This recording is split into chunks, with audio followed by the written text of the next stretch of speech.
Well, for our first story, we're going to talk about Trump's tariffs that are not only hitting imports of foreign-made goods to the U.S., but also the flow of travelers into the U.S. as well. Right. So these anti-American sentiments or even fear may be growing to the extent that the U.S. is seeing a drop in travelers. So this is a report by the Financial Times. They reported the number of foreign tourists who spent at least one night in the U.S. in the month of March decreased by 12% compared to the same time last year.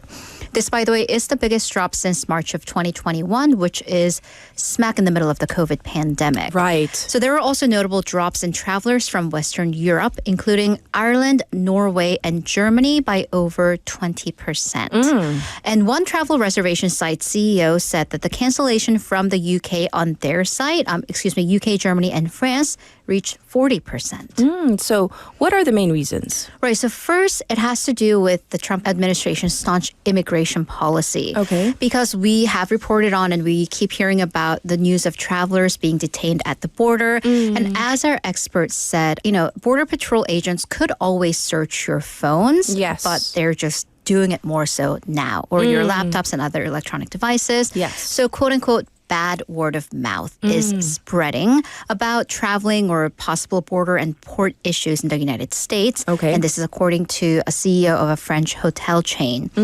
Another travel platform CEO, so again, the reports are citing of those within the industry, saying that this is a huge hit for American economy. By the way, 2.5% of the U.S. economy is dependent upon the travel industry. And these anti-American sentiments are even greater in China, where you can see, obviously, tariffs are a main reason. So one institute for developers, for software and hardware developers, notified their U.S. customers that this Chinese company will impose a 1,250% surcharge on American customers. Yes. To pay them back in tenfold. Obviously alluding to the tariff. I see. And then one local jeweler in China said that they're charging 104% surcharge to service fees to Americans. One auto mechanic in another region saying that they're taking 100% surcharge on any and all American vehicles. This is, of course, voluntary on part of the business owners and citizens, but Beijing, the Chinese government, may be indirectly encouraging these sentiments. And again, citing reports here, because the Chinese government has ordered its citizens to refrain from studying abroad or traveling in the United States and said that it'll gradually phase out import of American movies. So yes, this is far-reaching, these tariffs and the ramifications, right? Even on a personal level. Right. Well, moving on for now, let's talk about this. Writer's block. It's real, right? And you're a writer. And, some writers are apparently choosing to imprison themselves, like for real? Right. Put yourself in prison, perhaps. Oh, like literally? Well, you're not going to commit a crime, but there is a prison for writers. 장흥 prison has been revamped as a culture space. It's dubbed Papillon, like the Papillon, the film, Papillon Chip. And it's a pun because chip is a house, but it's also a ZIP, like a compressed file. Yes. So this old 장흥 prison opened back in 1974, shut down in 2014 when a new prison opened up in the county. Okay. And this might look really familiar if you're on our YouTube because it's been on multiple shows and movies like 1987, Prison Playbook, and The Glory. And the county has remodeled that to a culture center, including archives, exhibition sites, a hotel prison, a prison-themed hotel like a youth hostel. Okay. And the women's prison has been turned into an artist and writer's residency. And I like the name 글방 because bang is also like a colloquial name for a cell, a writer's cell where you can stay inside up to 6 hours per day and just imprison yourself, lock yourself in there until you finish your novel. So interesting. Yeah, it's not open quite yet. It's going to open to the public fairly soon. Oh, I'm sure many people will check this out. Sounds pretty exciting. Well, up next, professors from Seoul University, they have proposed an alternative to the current CSAT system, right? Right. So the SNU Faculty Council, 서울대학교 교수회, released a reform proposal on the country's education and college admissions.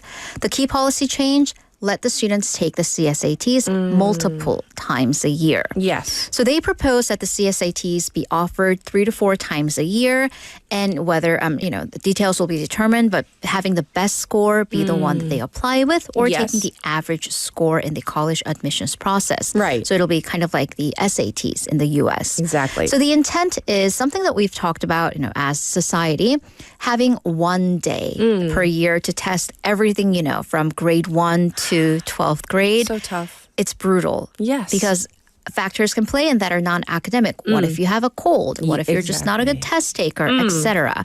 And the thing is, you have to wait another full year, which Right. as, a 30, 40, 50, 60-year-old, what's a year? But when you are 17 and 18, That's everything. That's everything, Yes. especially when your friends are in college. By the way, this is significant because it is the first time that this group of all 2,300 SNU professors have given a policy reform proposal. I see. All right, the next story is this.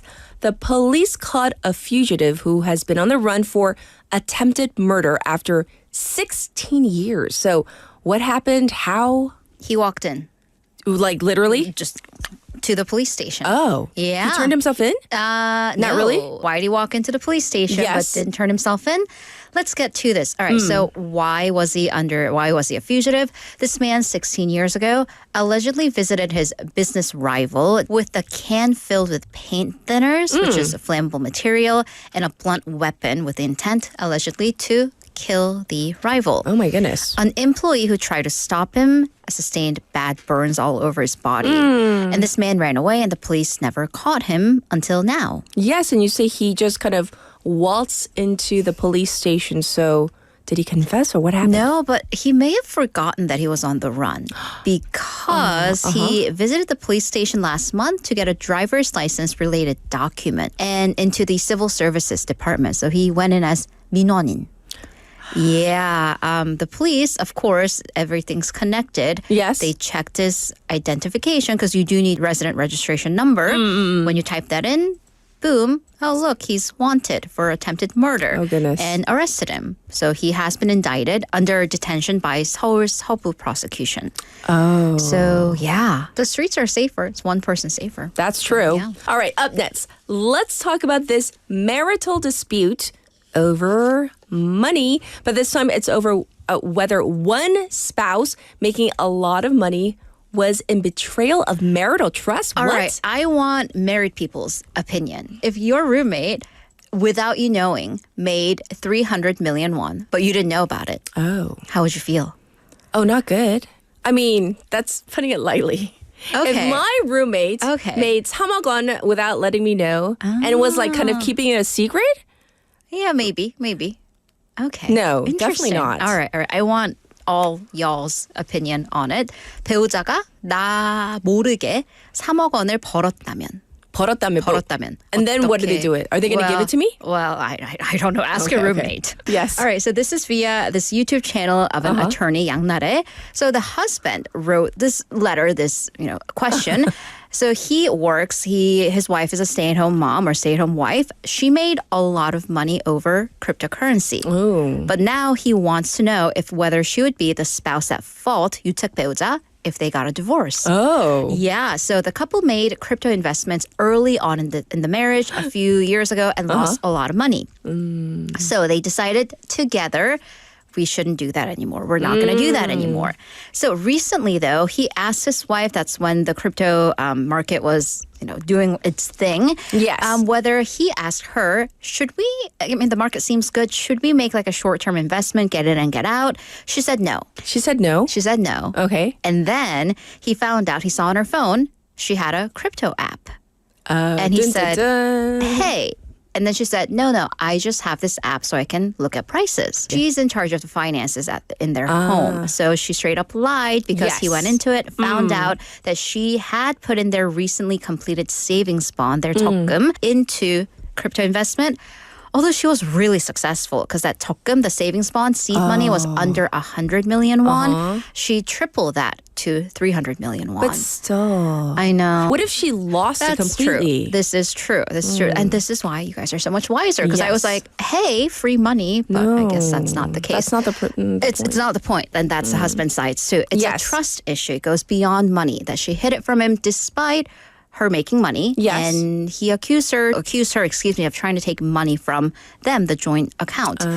And the wife was like, we have more money. Why aren't you happy about it? But then the attorney said, well, they could have lost the money too. Exactly. Because it is a speculative market. Right. And the attorney's legal expert opinion was if there were to be a divorce, it could be the wife who's at fault. Because the savings account was their joint account. Right. And this is a legal aspect. She Yes. used the money without the husband's consent in an investment that could have gone very wrong. Yes. And by the way, if you're getting into the legalese, yes, she made the money out of obviously her own decision, but the seed money came from his salary, which is just a couple source of income. So if they were to get a divorce, that money that she made, 300 million won, that would be open to an equal and equitable division. Oh, as it should Yeah. be, in my humble opinion. Because, like, they're married. Trust is important. Yes, very, very much. Apparently, yes. And we'll check in with you tomorrow. Thank you, Haley. Have a great day.